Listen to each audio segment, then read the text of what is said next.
This is the last one. Don't worry. I have a short PowerPoint.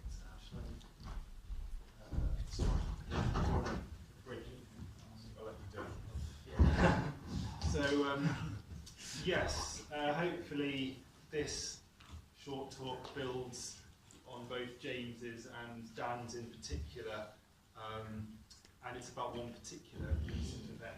Okay, yeah, so the comedy of the Stop-Brexit March. So on the 23rd of March 2019, a massive anti-Brexit march took place in London. Estimates of the numbers vary, but one crowd expert suggests 300 to 400,000 people. There was an initial estimate of 1 million, that's probably not right. But it's still one of the largest protests ever seen in the UK. Prominent among the marchers were humorous placards and posters, many of which poked fun at the absurdity of the situation or employed self-aware irony, often highlighting the unlikeliness of the protesters or the un-Britishness of the act of protesting itself. So here are a couple of examples, representative examples. This first one I'll come back to later, one of my favourites. We've also got IKEA has better cabinets. A few more representative examples. We've got Caitlin Moran, this is profoundly suboptimal. Why are we doing this? Wile E. Coyote. And bollocks to Brexit, which is this slogan the Lib Dems are now using. I think this sums up, in a way, the kind of genre of humour that I'm wanting to talk about. So what I want to do today is to think critically about the implications of this anti-Brexit humour. And I want to suggest that it betrays, in its very self-awareness, a failure to think properly, to properly recognise, the disruption caused by the Brexit vote. It locates that disruption in the mundane, in things as they happen to be, while simultaneously preserving an ideal or universal sphere in which Brexit is negated, in which, in a sense, Brexit cannot be imagined as taking place. This humour is therefore, to use Alenka Zupancic's terms we've already heard, conservative or false comedy rather than subversive or true comedy. To put it another way, I think there's a structure of disavowal in this humour which runs something like this. We affirm that we are the 48%, the side that lost the referendum, but at the same time we are the voice of reason and of what is sensible, and thus we are, in reality, the majority. Brexit is here both acknowledged and repeated. That wasn't supposed to be a joke. I should mention at this point that I'm personally against Brexit, and I'm not intending to imply that the pro-Brexit side is somehow honest or self-consistent, quite the reverse. But I still think that this dominant anti-Brexit position, and the comedy of this march in particular, points in a kind of symptomatic way to a sort of weakness in the mainstream pro-Remain position in the UK.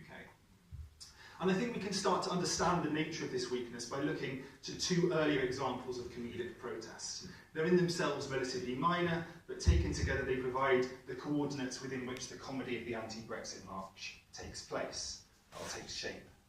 So the first is the popular "Keep Calm and Carry On" slogan, and posters, and this of course can be found on mugs and clothes and cards and so on and so on. It emerged after the year 2000, based on a rediscovered poster produced in 1939 by the British government, which was never widely used during the Second World War.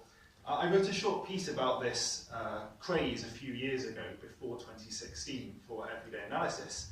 And my kind of idea there was that in taking everyday life as an apparent index of resistance to a mad environment, suggesting that the best way to escape the craziness of the world is to carry on as normal, it not only displays a humorously absurd Britishness, but also allows imagined resistance to coexist with actual submission to the status quo. Under wartime conditions, maintaining this kind of British stoical status quo had a value in the face of external fascism. But when the everyday life of the nation is itself the site of the problem, as I think fits our current situation better, the belief in keeping calm and carrying on as a kind of ironic stoicism becomes a form of bad faith.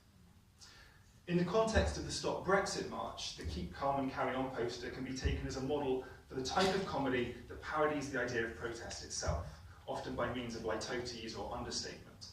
This typically involves an exaggerated, self-aware Britishness, for instance, in these examples which centre around tea, so they're more tea, less Brexit placards, This was a case attached to a lamppost that proclaims, in case of hard Brexit, break glass, containing 2 sachets of pucker tea.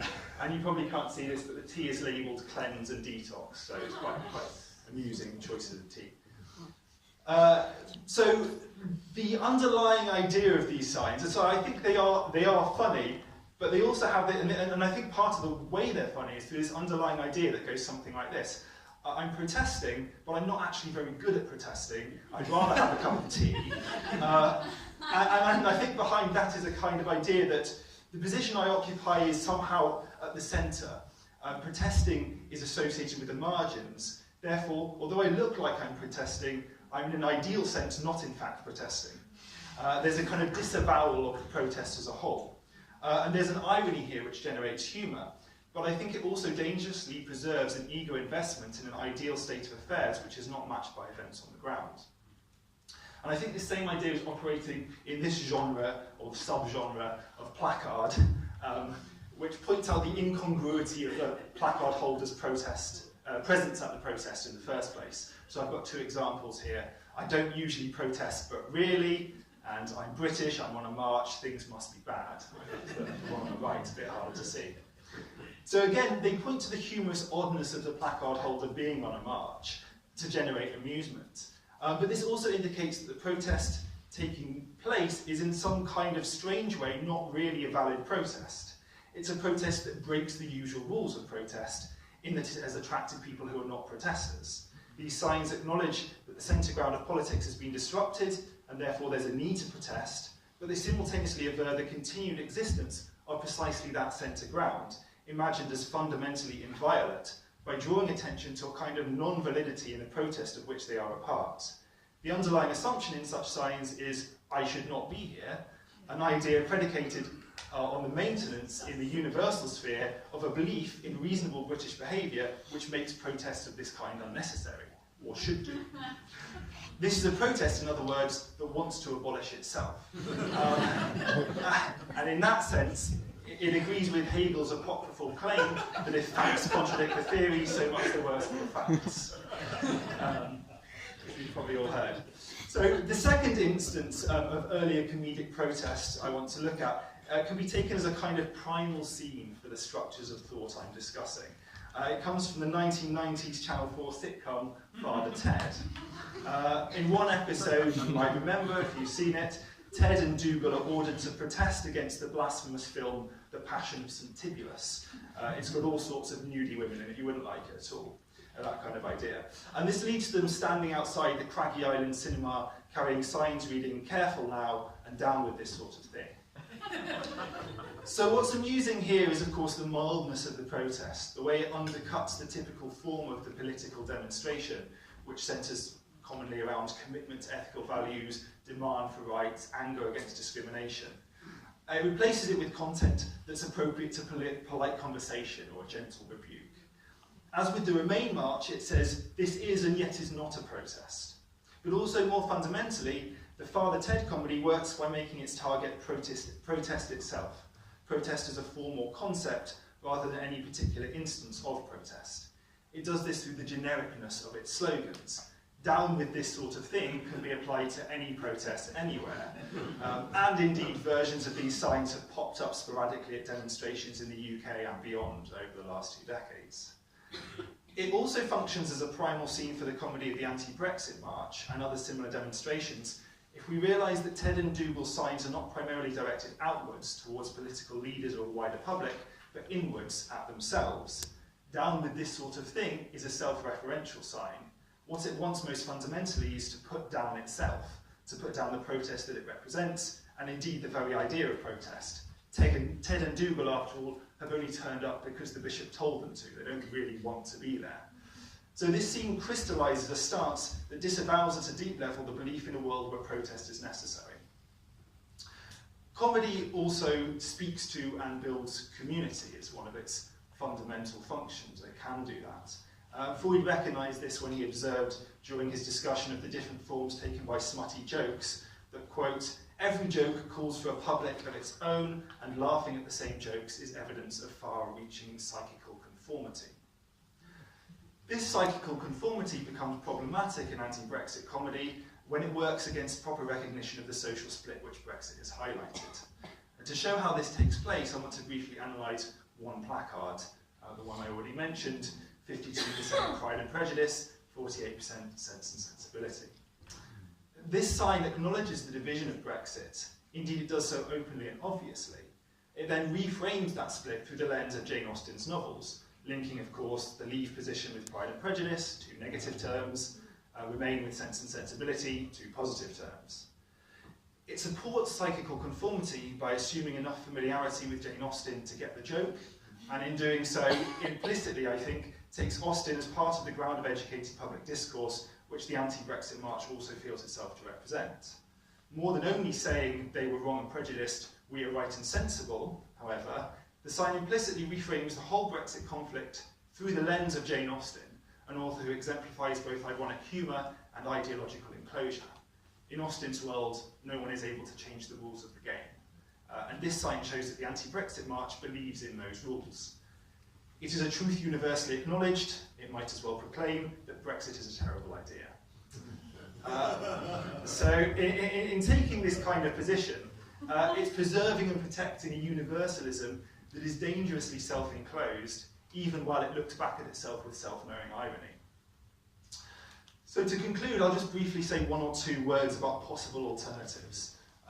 We might start with Judith Butler's suggestion that public assemblies have the capacity to open up a space for dialogue or politics which is not determined in advance, and that's in Notes Towards a Performative Theory of Assembly. This holds out the hope of a crowd that will produce new openings rather than self-enclosure. Jodie Dean, in her recent book Crowds and Party, goes further by positing that crowds can generate a collective jouissance that exceeds the symbolic and allows a new, what she calls, political subject to emerge.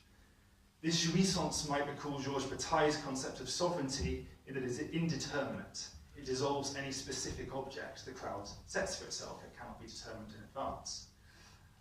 Bataille's sovereignty, however, is a more individual experience, although it also exceeds individuality. And the idea of that sovereignty is that it's a pure end, which can never be utilised as a political means to other ends. For Dean, by contrast, it's the job of the political party to preserve the egalitarian discharge which this sort of crowd she imagines might produce. And the party, in fidelity to the crowd, shapes that egalitarian discharge into a coherent project. I also think we should preserve some reference to Bataille in today's context, though, in his recognition of laughter as one of the main instances of sovereignty. Derrida argues that the laughter of Bataille's sovereignty opposes knowledge which believes in its own totality, particularly Hegelian dialectics, which Derrida sees Bataille as confronting. And this is a quote from Derrida. Absolute comicalness is the anguish experienced when confronted by expenditure on lost funds, by the absolute sacrifice of meaning, a sacrifice without return and without reserves. So, in place of a comedy which recognises the negative, the lost referendum, only en route to preserving the wholeness of certain universal beliefs, we might instead think about looking towards a comedy which expends itself without a goal in a kind of hopelessness, what Bataille and Derrida call a risk or a gamble, but in doing so would place the universal in question.